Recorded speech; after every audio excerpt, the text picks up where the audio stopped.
if there's not some regulation and some follow-up on, did you actually build it the way you said you were going to, then we're going to continue to have these problems. And the 7-star thing is just going to, because you can game the system, to me, it's a recipe for disaster. Welcome to Building Perspective, the Master Builders SA podcast. I'm your host, Will Frogley. Join me as I speak with some characters in the building and construction industry. Master Builders Insurance Brokers is where the building and construction industry goes for specialist advice. We know the right insurance cover is essential to the success of builders of all sizes. And we're here to help you understand, select and manage the right cover for your business. How do you know you've got the right cover? You trust the industry specialists. It's an absolute pleasure to be here today with the 2022 Master Builders SA Young Builder of the Year, Jackson Digney from Enduro Builders. Mate, fantastic to have you on our program today, and a huge congratulations. What a moment for you a couple of weeks ago at the convention centre in front of 1,300 plus people, the best in the business for your age group in South Australia. How did it feel, mate? It's very humbling when you know how much work you put in, and you really hope that what you are doing is making a difference and that people are actually getting a benefit from it. And having that recognized is, obviously it helps me know that I'm on the right track and heading in the right direction. So it's definitely a real credit to you, mate, because you're up against some really talented competition there, and you came out number one. So, and I know you have gone for the award previously, and you narrowly missed out a couple of years ago. So again, that persistence, it pays off. Full credit to you, mate. Well deserved. Thank you. So tell us a bit about, for people who aren't familiar with yourself and Enduro, tell us a bit about the business, I guess your career to date, how you got started in the building industry and how you've grown Enduro would be very interesting to hear. Yeah. So we specialize in building energy efficient homes and building to the Passive Haus standard, which is generally regarded as a German standard for energy efficiency. Ultimately, it gets regarded as that because that's where it was created by a German physicist. And all of the homes we build are using the principles of Passive Haus, because not everyone can afford a Passive Haus, but everyone can afford having the principles of a Passive Haus applied in their home. And what got me into that was I've always had a really strong interest in sustainability and energy efficiency and the fact that things could be done better. And when I started Enduro, that was a chance to actually create something from the ground up, doing exactly what I was passionate about. That resulted in me getting involved in building airtight homes. And one day I went to it was like a builders business building thing in Queensland, and I just got introduced to a builder from New Zealand, and he asked me a really simple question, which is, what do you do? And I told him about what we were doing, and I started talking about air tightness and insulation and building with double glazed windows and all these sorts of things. And he patiently listened to me talking about all this and said, I think you should go and study Passive Haus, because there's a few things that you're doing there that if you are not across what you're doing, you're going to wind up creating a lot of the homes that we've had to fix in New Zealand. Because New Zealand, of course, had the leaky building crisis. And that combined really well at around the same time with an architect in Adelaide suggesting that I should do that. And so I signed up and went and became a certified Passive Haus tradesperson. And then a few years later, I did the certified Passive Haus consultants course and got certified as a Passive Haus consultant. And what that has meant is that it's really, it's given me the knowledge to build homes that aren't Passive Haus, but we're making sure that we build them in a way that they're going to be comfortable for the homeowner within their budget constraints, and they're going to be safe. So what that means is no condensation risk, no mold. And we've definitely got no shortage of interest in what we do. And our biggest thing is, we know that those extra things, that we do to make a house work properly, they're extra things and they do cost a bit more money. And we have spent an awful lot of time and energy working out the most economical way to do that. And we do see a lot of examples of where people have tried to do something that's more energy efficient without having that knowledge in the background of what works and what doesn't, and what the physical characteristics of different material options are.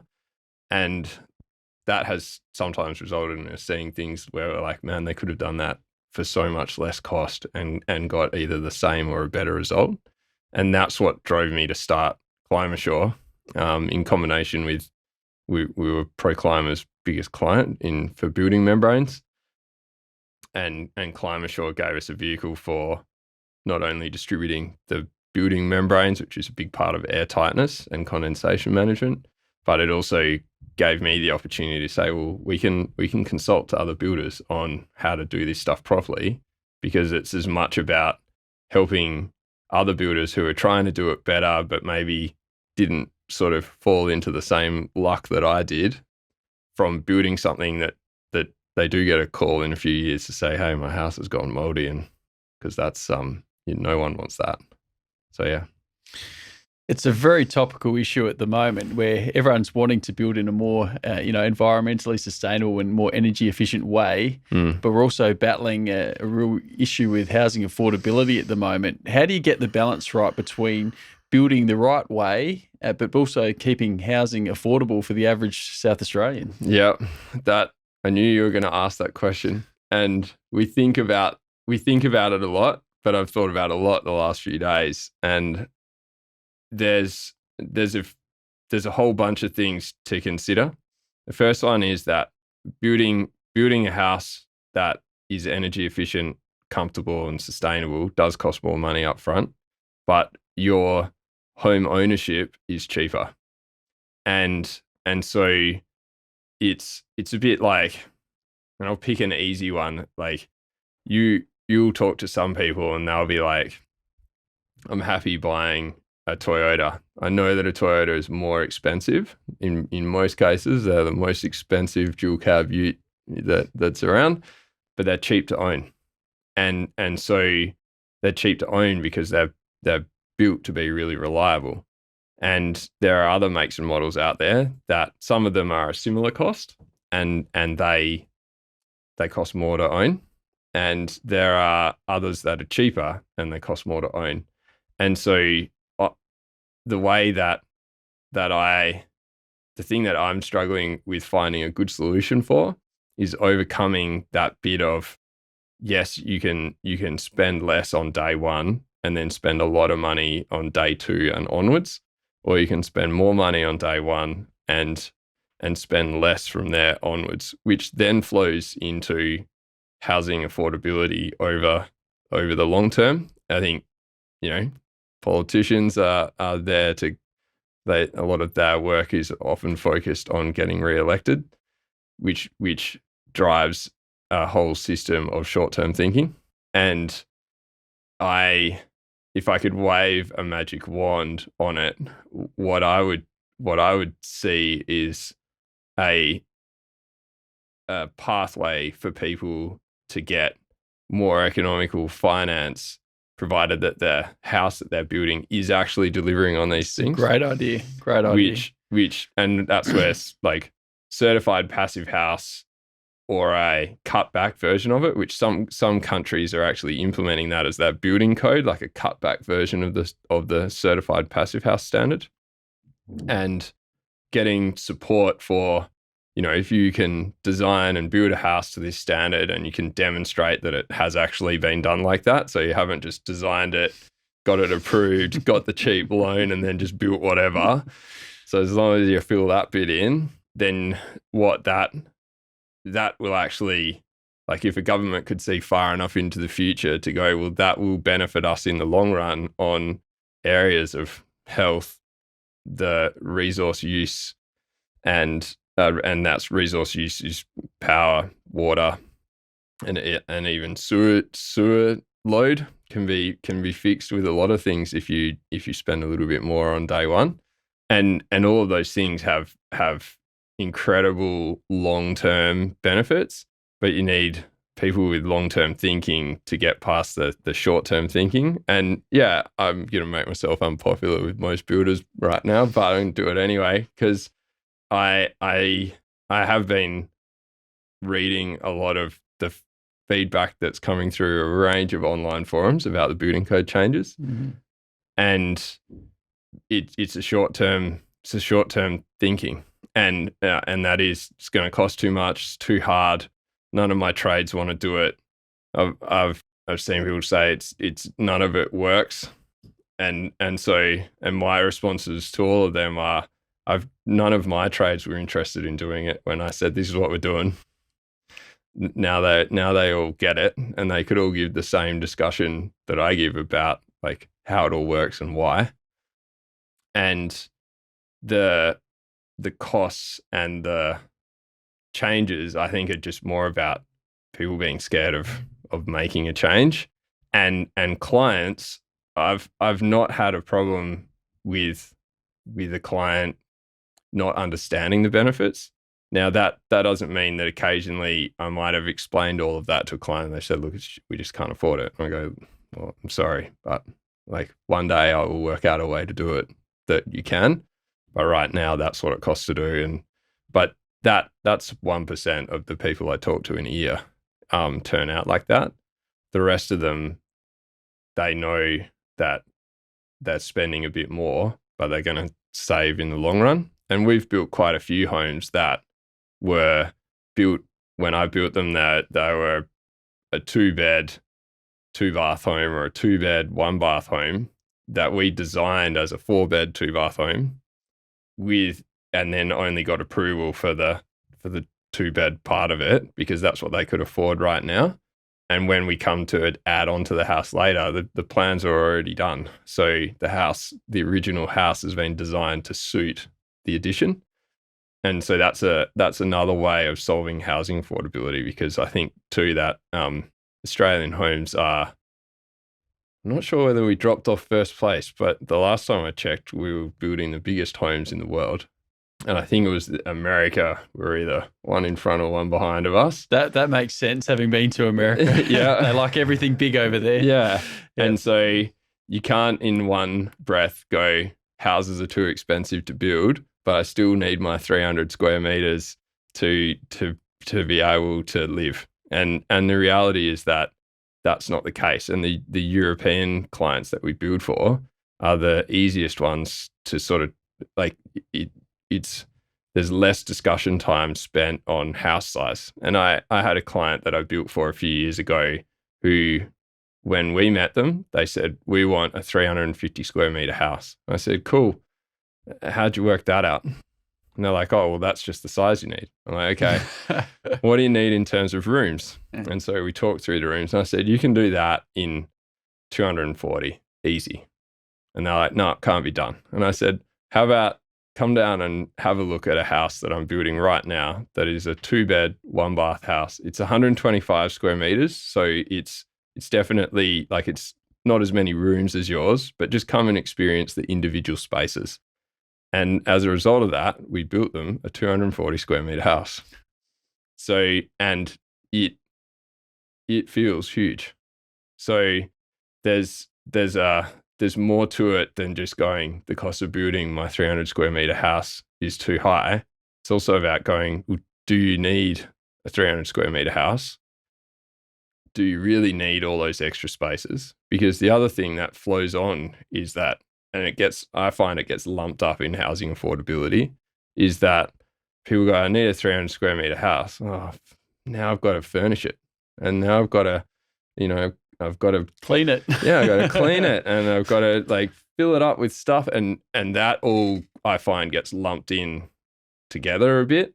And it's, what I find most amazing is at the same time as we've got that, we're also building some really cleverly sized apartments that are selling really quickly.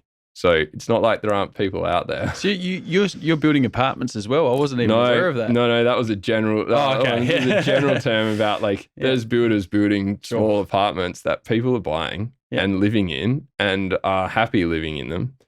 And I sort of see as blocks are getting smaller, a good way to maintain that outdoor play space for your kids is to build a house that is more commensurate with the minimum of what you need. Yeah, and that's to me, it's a bit of an expectations thing. And I'm the first to admit that most of what we build nowadays is higher budget stuff for clients where budget is important, but is not as critical. Or we're in the close to $1 million or up to $2 million budget builds. That said, though, it wasn't that long ago that most of our builds were between 300 and 700. It's just where we've taken the business, and there's a heap that you can do in those budget ranges to make a house work really well that don't add a lot to the cost. We're obviously moving to 7-star under the NCC changes. Yep. What star rating do you typically build? And explain some of the features that give you that highest star rating. Yeah. So you've opened a massive can of worms. We want some colourful discussion on this podcast. We don't want it to be too dry. You'll get it. So most of our homes do come in above 7 stars. However, the NATHA's rating system is based on old building technologies and is in a lot of areas woefully inaccurate and can be gamed. And I think that you see that we see it quite a lot with houses that come to us for consultancy once they're built and there's problems. And so one area is that the NATHA's star rating system really rewards putting reflective layers in walls. And reflective layers in walls are a really easy way to generate condensation problems. So you've got a star rating system that rewards reflective layers to create condensation problems that people are then putting more reflective layers in to get a higher star rating, so they can say to their homeowners, you've got we've got you an 8-star house, but we're putting single glazed windows in to keep the cost down. So then you've got condensation on your windows, condensation in your walls, and I will be very surprised if we get through the next decade without having a similar leaking building syndrome problem in Australia. And that's only because part of getting into Passive Haus meant that I started to learn about how buildings have been built and how building codes have changed all around the world, which has been a massive eye-opener. And it's made me realize that as these changes are happening with building codes, I'm like, oh, they did that in the US right before they had to like tear down hundreds of homes. And so the star rating part of it, we do most of our homes as deemed to satisfy. And we do that because we know that what we're building exceeds the star rating system. And on the ones where we get asked the 7 stars, the other thing that I was going to touch on was when a lot of these homes are built, I got asked to be on a panel, 2020, I reckon it was, where they were talking about reviewing the NATHA's thing. And my 2 big axes to grind were that the star rating system at that time was based on megajoules of energy, when really we pay for energy by the kilowatt. So it seemed a bit crazy. It seemed absurd to have a different measurement system. And the second one is that there's no framework for actually checking. And I have seen homes where clients have called and they said, oh, my home's really cold and it doesn't do this and it doesn't do that. And I'm like, oh, what was your energy rating? Oh, we got 7 stars. And you go out there and the energy rating said double glazing and the windows in the house are single. And the reality is that you can get away with doing that because no one is checking. And I think that that's a case where for all the money that gets spent on regulation, if you diverted 20% of it to just going and checking that a house was actually built to its energy rating, that would really change things. And it has to be driven by industry, because I realize I operate in a bit of a bubble, because a lot of our clients come to us pretty well educated already, which is why they're seeking us out. But I feel like there's a big responsibility for the industry to actively upskill and actively involve themselves in learning about this stuff. And we're trying to do that with ClimateSure. Eventually, we're going to be knocking on your door to come and do talks. I suppose as I've got older, I got more cynical about it, but I've also started to see that people are, if there's not some regulation and some follow up on, did you actually build it the way you said you were going to, then we're going to continue to have these problems. And the 7-star thing is just going to, because you can game the system. To me, it's a recipe for disaster if it's not coupled up with some education of the public and builders. Where you build's obviously can have a very big difference as well, make a very big difference. So, for example, if you're trying to build a highly energy efficient home in a coastal area, right over the road from the ocean, that I assume is going to be very challenging. Yeah, it is and it isn't. Ultimately, the physics of how building works doesn't change all that much from one climate to another. All it changes is the distance between the inside of the thermal envelope of the house, which is the walls, the floor, and the ceiling, and the outside. And that's a really simplified way of saying, in a cold climate, you need more insulation, and in a warm climate, you need less. When you're building homes focusing towards the Passive House standard and implementing the pillars of a Passive House, which are air tightness, mechanical heat recovery, ventilation, high levels of insulation, and a complete thermal envelope, high quality glazing, and thermal bridge free construction, those things, those 5 pillars all work together.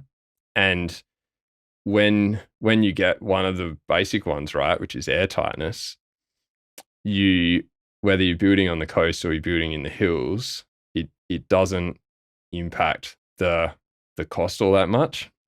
And one thing that I definitely would agree with is that if you're building in the hills or you're building on the coast, the cost uplift is very similar. Because if you're building on the coast, there's you got to use stainless steel, and there's a whole bunch of requirements that you have to meet that add to the cost. And if you're building in the hills, then you've got bushfire compliance to deal with. So if housing affordability is a concern, then sometimes your first house is best off built in a place that doesn't find itself in one of those 2 zones where there are cost uplifts that are unavoidable. With our homes and how it relates to like how we actually demonstrate performance of the house, with certified passive houses, they have to go through this thing called the Passive House Planning Package, which is the most complicated Excel spreadsheet you've ever seen in your life. And all of the data about the performance of the elements of the house goes into that, and that spits out how many kilowatt hours of energy the house is going to use for heating and for cooling. And you can use the Passive House Planning Package for certified passive houses, but you can also use them for low energy houses. So they're not going for certification, but you can still use it as an energy modeling tool. And that's what we do with our homes, because that enables us to give really clear information that we actually know will work in reality.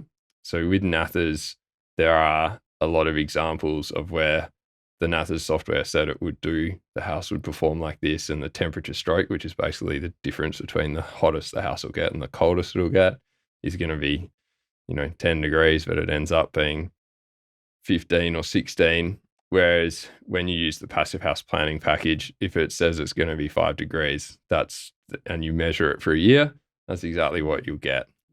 And so my my hope is that with the changes to the building code, that it does push more builders to be actually going, okay, like this stuff's here to stay. I may as well start finding the most economical way to do it, because I would love more help on that. The consulting clients that we have that are builders, I spend just as much time teaching them about how to build things so there's no thermal bridges, and how to select glazing so that it works the way that it should, as I do talking shop with them about, like, how can we get the cost of that down, and it is a two-way street, because I learn as much from them as they do from me.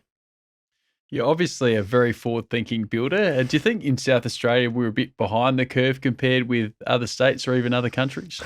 Nothing like WA. And I grew up in WA.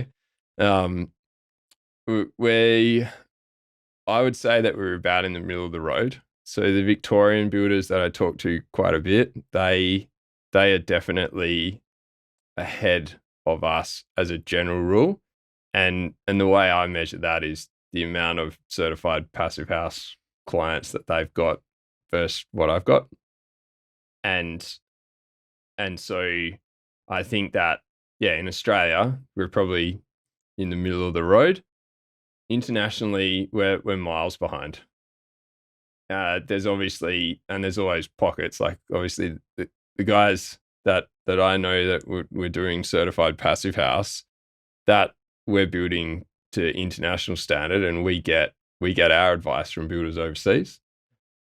There are countries that are definitely behind us, and I spend most of my time, like I said before about building code changes, looking at the countries that are ahead of us now and watching the journey that they've been through and all the problems they've had, and I'm starting to see them happen here again. And I think it's one of my biggest bugbears is I'm like, what with all the 30 seconds left in my day that's unplanned, how can I turn the tide on that? And that's why I do Climb Ashore.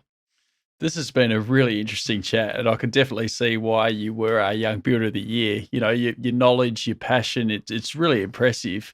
Probably got time for one more question, mate. I guess you've been very successful to date. You're still a young guy. How old are you? 38, 39? 39. Yep. Still relatively young bloke. I say that anyway because I'm 41, so I like to think that we're still young. But I guess, what are your future goals for you, not only Enduro, but you personally? What would you like to accomplish for your rest of your career in the building construction industry? For the business, what I'd really like to do is get to the point where every house that we build is a certified Passive House. And that's the major thing that drives us towards, like, trying to find the most economical way to get all of those numbers to work. And I started off wanting to be a property developer when I finished school, and I went and did accounting instead. And I still want to get back to that. And what I would really like to do is get to a point where I'm, as well as building houses, I'd really like to get to doing like multi-unit developments that are all Passive House, and give people a product to buy, because I think that one of the drawbacks of, I suppose, the current Passive House where we're at in Australia is that the homeowner that wants to do a certified Passive House is kind of railroaded into custom homes. And I believe that there's a huge market of people out there that if you just said, hey, this is a Passive House, it's a 3x2, here's the address, like, it's ready. I think that there's probably a pretty good market out there. And I think that's really where I'd want to be an old bloke, because I agree with you. We're still young. We're only in our 40s. We'll tell ourselves that. Yeah, that's right. Like that would be the thing that I really try to be someone that puts my money where my mouth is, and that's why we're doing the display home as a certified passive house. And your display home, where's your display home if people wanted to come check it out? It's going to be finished in November, and it's in Spring Lake in Mount Barker, up on the top of the hill. When you drive in there, it stands out because there's all the regular roof houses, and then there's our architectural thing at the top of the hill. But that would be my big thing is doing that and using all of what I've just described as a tool for putting back into the industry through that training. And as you know, I'm part way along towards being ready to do that, and I'm hoping to get there this year, but see how we go. Well, Jackson, it's been an absolute pleasure having you on our podcast today. The discussion's been really interesting for me, and I'm sure everyone else that's watching it. Yeah. And I'd just like to congratulate you once again on being our Young Builder of the Year. It is a tremendous honour, mate. So well done. Oh, thank you. I appreciate it. And all the best going forward. Cheers. Thanks a lot. Thanks. Thanks for joining me on Building Perspective. For more information on Master Builders or our guests, please visit our website at mbasa.com.au.